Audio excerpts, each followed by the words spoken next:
On today's episode of Hofstra Today, hear about Hofstra's 2025 Presidential Symposium. Matt Fisher sits down with new communications professor Phil Altier. And field reporter Janet Conklin visits the Taste of the Neighborhood event here at Hofstra. All that and more happening at and around Hofstra Today.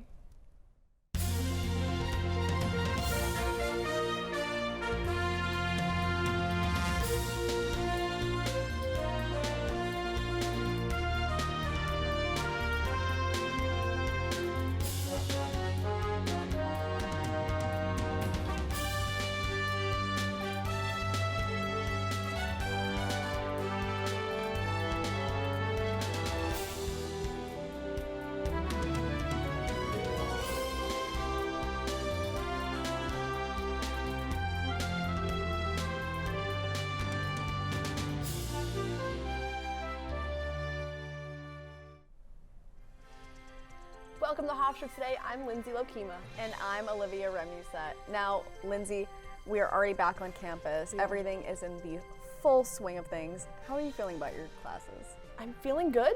Classes have begun. Summer is over. I can't believe mid-semester fall break is already next week. I had a great summer. Classes are busy. What about you?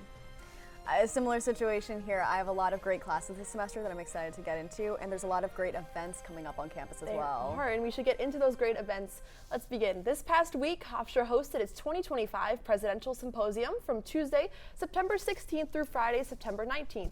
Hofstra faculty and students were able to take part in these symposiums and hear from panels and guest speakers. Hofstra President Susan Poser announced during the State of the University address that the university is tearing down the stadium and putting in a college town. She also stated that sometime on or before October 1st, 2025, Hofstra students, faculty, and staff will have access to ChatGPT EDU, which will provide higher usage limits than the free version. Visit the Hempstead Food Share this Sunday, September 28th from 2 p.m. through 5 p.m. in the Student Center, room 218. Volunteers will help distribute food to families in need and make a positive impact in our community. No registration is required. This week, Hofstra's Hazing Prevention Week starts off with Hofstra's Greek Life. They're hosting a series of events, including workshops, sports, games, and tabling in the Student Center.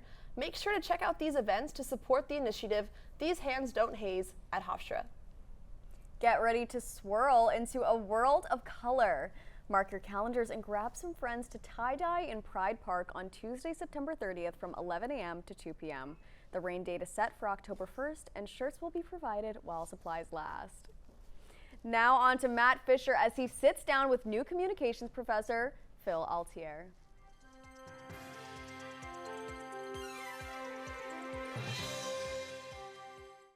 Thank you so much, Olivia. I'm Matt Fisher, and today I'm joined by Professor Phil Altier, who is the Lawrence Herbert School of Communications' newest professor and longtime broadcasting professional. Professor, thank you so much for joining me today. Thank you for having me. I really appreciate it. Oh, yes, of course. And getting into my first question, Yes. You received a degree in film and television from NYU's Tish's School of the Arts. Yes. Do any of your past professors really influence your teaching style today?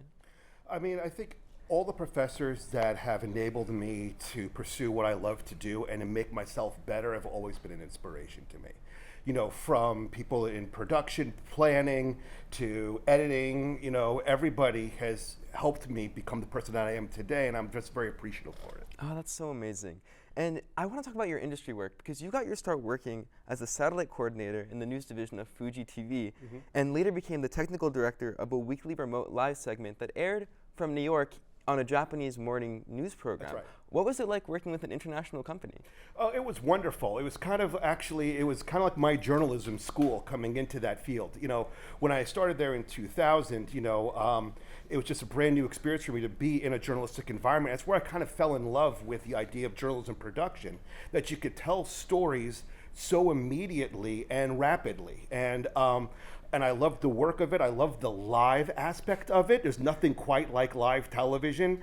And being in the midst of the greatest city in the world, New York City, going to all of these great events that people in Japan wanted to get to see, you know, such as fashion shows at Bryant Park and things at Times Square, and being the center of all that action and having it become something that was seen and being a part of that production was always something very rewarding for me. It's something that I wanted to carry on to when I started at Stony Brook University. I got you. It's kind of that cross-cultural exchange. I see. Absolutely. That's awesome. Well, Here at Hofstra, you teach 3 classes. You teach multi-camera TV, single-camera TV, and nonfiction TV production.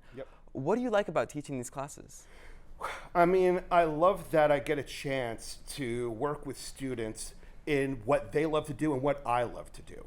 So having, that first class where freshmen class come into the studio and actually produce is so rewarding to kind of see that light go up in their head, that what could be possible inside of a studio environment, and working in a collaboration has been extremely rewarding. And then carrying that on to single camera production, where students get to hone their skills a bit and to make something that's professional and their passion has been so rewarding. And I gotta tell you, 64 has been just so impressive to me. With the productions that they're putting on, the rehearsal that we had even just yesterday, I'm just so excited to see what show they do tomorrow, because it's just been nothing but excellent. That's amazing. I mean, Hofstra is known for its RTVF programs, and it's amazing that you are now a contributor to that. But this isn't your first time being a professor, as you spent 17 years at Stony Brook University in their communication as a production supervisor in their School of Journalism and Communication. Tell me about your time there. Well, I was there when the school basically was just getting off the ground. At the time, it was just a school of journalism. So at the time, they didn't even have a TV studio. So when I was hired there, I got to build the program from the television production standpoint from the ground up. So I got to utilize what I learned at Fuji TV and bring the professional experience into Stony Brook bit by bit, from a 3-camera high definition studio to the typical things you'd see in a television news program, to growing it to having raw equipment like you have here at Hofstra, as well as teleprompter and newsroom computer system. It's just absolutely incredible. That is incredible, and we are so happy to have you here, Professor Altier. Now, thank you so much for joining us today. Now, after the break, we'll be getting into more Hofstra news.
Welcome back to Hofstra Today. Want to know what's happening around the country? Lauren Lee has the latest in national news.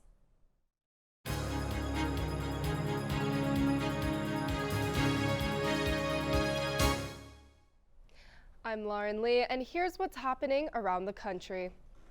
September marks the start of Hispanic Heritage Month, where celebrations are expected across the U.S. to showcase diversity of the Hispanic community. But with the recent immigration crackdowns and the English-only initiative put in place by President Trump, a lot of these celebrations have been canceled. While this month is meant to showcase the importance of Hispanic heritage, it instead is panicking communities and pushing them to wonder what's next. This past Friday, President Trump had a meeting with Xi Jinping to discuss TikTok and trade. Trump announced that after this meeting, the TikTok deal is well on its way, and there are notable investors from the United States planning to take over the famous app. With the deal that is said to go through, the hope is that the algorithm of the app does not change and that the users in the United States can keep using the app as normal. On September 15th, Attorney General Pamela Bondi had an interview where she claimed that the administration will, quote, target you and go after you if you are targeting anyone with hate speech. While this specifically goes against the First Amendment right stated in the Constitution, Bondi has since tried to walk back on her statement, claiming that she was only speaking about the speech that crosses the line into the threat of violence. With this not being the first threat against freedom of speech, many Americans are questioning the boundaries of which they can freely express their opinions. This past Monday, Trump announced that the U.S. Food and Drug Administration would be notifying doctors that the use of Tylenol during pregnancy could increase the chances of your child developing autism. While the connection of autism and this drug is not settled, the FDA is said to change labels and warn physicians, but the choice to take Tylenol is ultimately going to be up to the parents. And tomorrow we're going to have one of the biggest announcements, really medically, I think, in the history of our country. We're going to be doing it with Bobby and Oz and all of the professionals. I think you're going to find it to be amazing. I think we found an answer to autism. How about that? Autism tomorrow. This past Sunday, Erica Kirk gave a speech at the funeral of her husband, political activist Charlie Kirk, who was shot and killed at Utah Valley University. Erica shared many remarks about her husband, stating, quote, "One moment Charlie was doing what he loved, arguing and debating on campus, fighting for the gospel truth in front of a big crowd, and then he blinked." She continued the speech saying she forgave the alleged shooter, Tyler Robinson, for shooting her husband, as Charlie would have forgave him too. Erica recently accepted the new role of CEO at Turning Point USA to continue to spread her husband's legacy. The U.S. military struck another Venezuelan vessel last Monday after President Trump claimed it was carrying fentanyl into the United States. The most recent strike occurred in international waters and resulted in 3 casualties. Legal specialists condemned the U.S. military action as illegal, saying Trump is normalizing what is considered to be unlawful strikes. With your national news, I'm Lauren Lee. Now let's take a look at how Hispanic Heritage Month is honored here on campus. Hi, I'm Maria Elena DiMartino, and I'm reporting here at the La Bienvenida event at Hofstra University. Here, students are celebrating the start of Hispanic Heritage Month with some food and fun games, and of course, good vibes.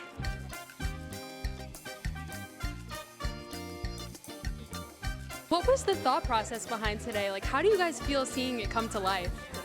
You know what, like, it kind of makes my heart feel like warm in the sense, like, you're bringing in people on campus together with a variety of different cultures, but in the sense, like, we all kind of want to feel like a family, and it's like, it is Hispanic Heritage Month, so like the whole purpose is to kind of just like be proud of who you are, where you come from, and it's just like great to see like everyone get together. Yeah, like just seeing, because we're all like, there's 3 different organizations here. And so just being together and having like, we all share like a connection. We all have our own stories, and just being here together, connecting like over food and games and stuff, it just brings me a lot of joy. I just got to dance with the Caribbean Student Association, and that was the most fun I could say I had in a long time. They got to share some knowledge about their culture, their dance style, and it was great. So many students got involved, including me, which is surprising. Today was a great day of celebration of all heritages for the Hofstra University students. With music, food, and good vibes, you really couldn't ask for anything better. I'm Maria Elena DiMartino. Back to you guys in the studio. Thank you, Maria Elena. We'll be right back after this short break. Dad? Just 1 minute, okay? Hey, Bobo, do trees tell each other stories? I'm sorry. I'm afraid I don't know that. Hey, why don't we go find out?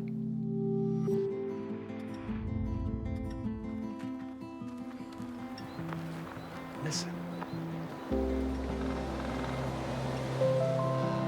Do clouds take naps? I couldn't tell you.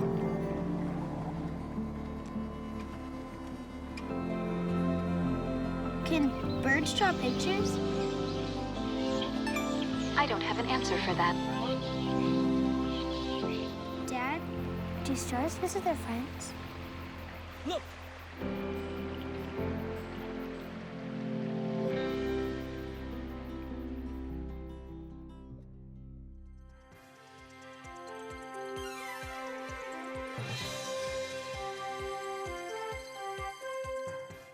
Fall season just started and the weather can be unpredictable. Let's hear from Jenny Dove with your weather report.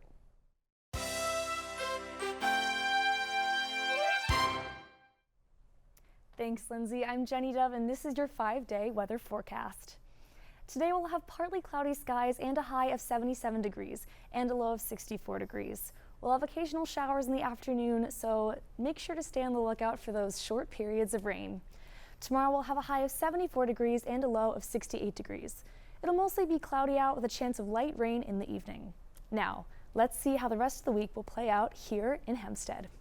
On Friday, we'll have cloudy skies and some humidity throughout the morning and afternoon, so be sure to watch out for the short thunderstorms and the 73% chance of humidity during the evening.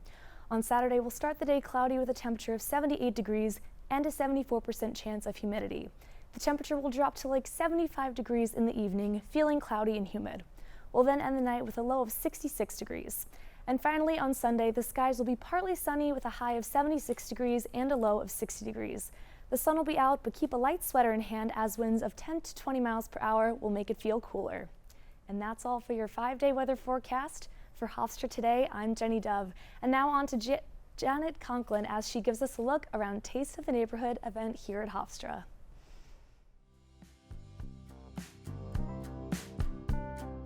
I'm Janet Conklin, and I'm here at Taste of the Neighborhood and Hof USA parking lot, where Hofstra students are able to come out, try some free samples of restaurants in the local community. Let's take a closer look. How do you feel about local businesses like these coming to Hofstra and catering events like this? I think it's very important. I think it's important to stay in touch with the community. So for them to be able to come out here, serve some food, really get to know the people in the area, I think that's a great thing. What has been your favorite vendor so far and why? I definitely like going to the Indian food. I'm a senior, so I've been going to Taste of the Neighborhood for like 3 years. Hofstra's been great. It's between the sponsorship we've done with the sports teams to things like this where everybody comes in and gets to try us. It's, you know, it's just a great thing watching people come try different foods. Is there something that you've tried that stuck out to you so much that you'd go out and try it again? Well, it's kind of silly because the Halal Shack is at Hofstra, but I loved Halal Shack's stand. The Qdoba restaurant, I thought the Mexican food there was delicious. It was great. All the food here has been really great, but if there was one that really stuck out to me, there's something about like the heat and the flavor in that one. It's really good. We care about our people, we care about the community, and for us, it means everything to be a part of this. As you can see, Taste of the Neighborhood seemed to be a huge hit for Hofstra students with the music, the outdoor games, and of course the free food. I'm Janet Conklin, back to you guys at the desk.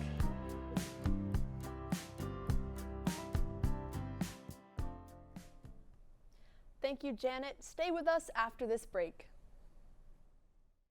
We want to be that safe space for each other for the rest of our lives. She protects me, I protect her. We are officially going to start a family. We will protect them from anything. I'm in the fire department and I'm in the National Guard. Packing out for drill. I was tasked to administer the vaccine in Oxford, so I saw firsthand what we were dealing with. We decided to approach the vaccine with openness. A lot of questions were asked. When the vaccine was available to us, we were able to get it. Her mom is very immune compromised. We've not lost anyone close to us from COVID. I really think so much of that is due to the vaccine. I don't know what would have happened if my mom would have gotten COVID. I'm glad I don't know. I got the vaccine for others. I was worried about passing it on. People are worried about the vaccine and what effects that might have later. I'm worried about living in the time that I have right now. I want to enjoy my mom and my grandparents while they are here. This time right now is precious to me.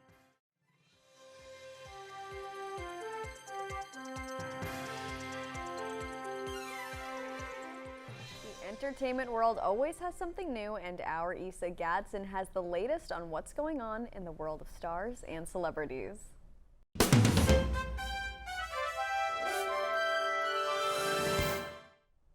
I'm Issa Gadsden, and here's your entertainment news. 15-year-old Owen Cooper made history at the 2025 Emmys by becoming the youngest male to win an Emmy Award for Outstanding Supporting Actor in a limited or anthology series or TV show. Cooper plays a troubled teen in the Netflix series Adolescence. Cooper expressed his disbelief and gratitude, highlighting that he never expected to be in the United States, let alone win an award.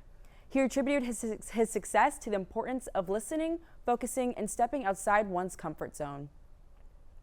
After being suspended for almost a week, the Jimmy Kimmel Live talk show that has been airing for almost 2 decades was suspended indefinitely after remarks were made related to the death of conservative activist Charlie Kirk.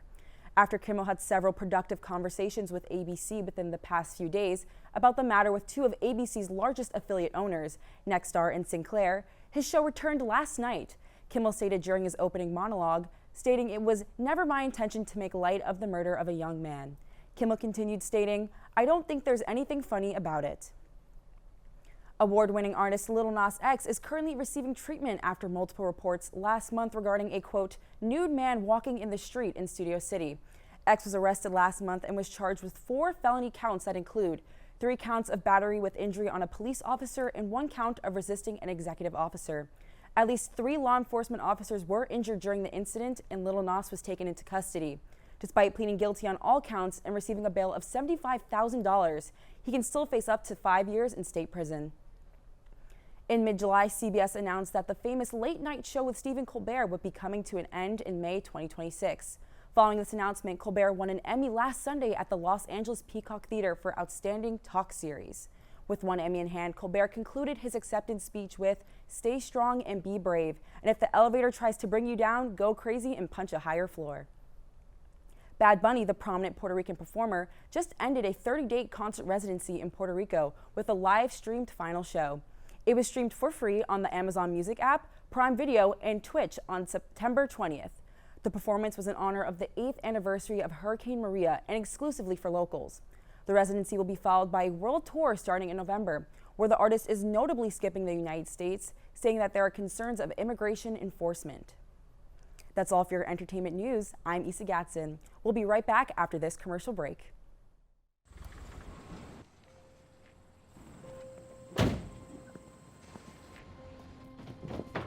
Dad, they took over my bedroom. Come on, come on.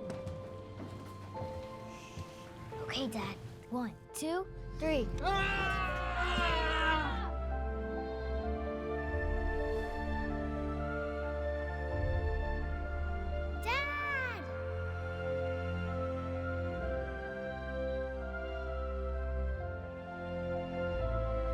You saved me. Dad? Are you okay? I'm fine, dear.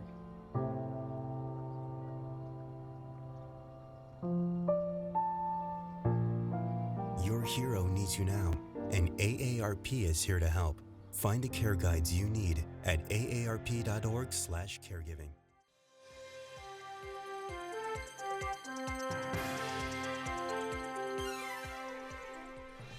Now to Aiden Pagan with your sports news.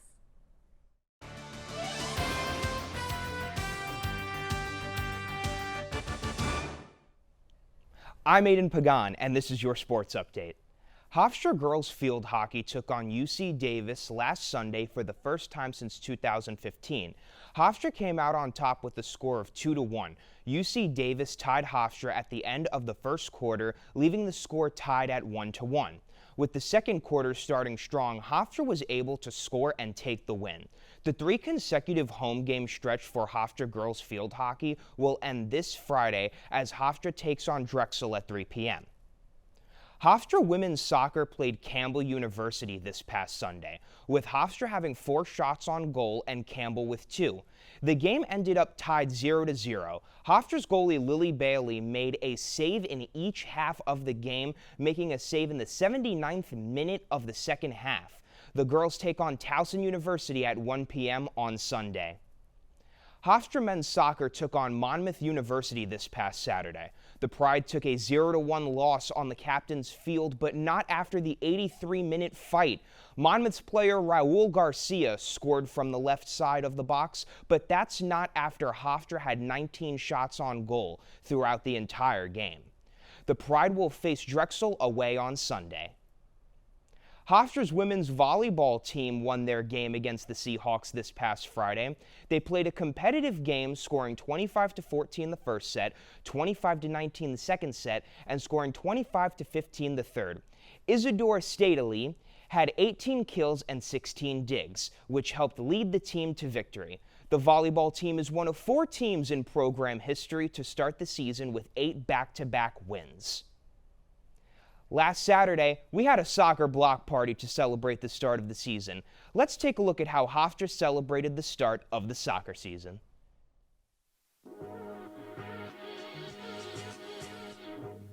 We are here to cheer on our soccer team. Yes. Yay! We're representing Hofstra Cheer and our Hofstra soccer team. Exactly. We're going against one of the biggest teams on Long Island. It's the Battle of the Island, and we already know. Roll Pride. Let's go Pride! Roll Pride! Let's go Pride! My favorite activity out here would probably be the food that they have set up in the tent over there. I'm really excited to chow down on that. Me too. It all looks so yummy and delicious, and I can't wait to participate in the food. Guys, the chips are really good here. The women's lacrosse team is here at the block party to support the men's soccer team, and it's really fun every year, so we look forward to this. It's a great time. The bouncy house. Oh my gosh, me and my teammates, we're about to go over there, so probably that.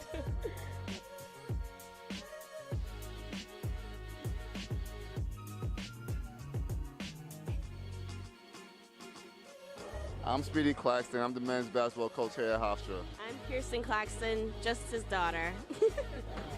As a former Hofstra cheerleader, I've been coming to the block party. I'm now a senior, so this is my 4th year. It's so much fun. You get to engage with everybody, see people you don't normally see throughout the year. Like me? Yeah. Because you'll never come see me.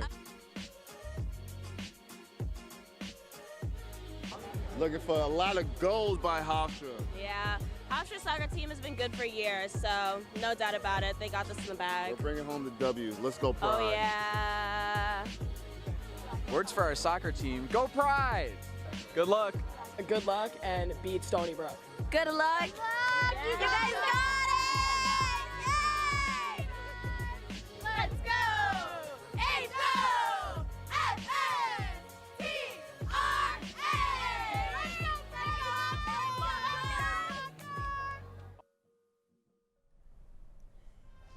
We love to see the student support for our Hofstra athletes. Absolutely, but unfortunately, that's all the time we have for this episode of Hofstra Today. Make sure to follow us on Instagram and subscribe to our YouTube channel at Hofstra Today. Tune in to our next episode on October 22nd at 1:30 p.m. That's all at and around Hofstra Today.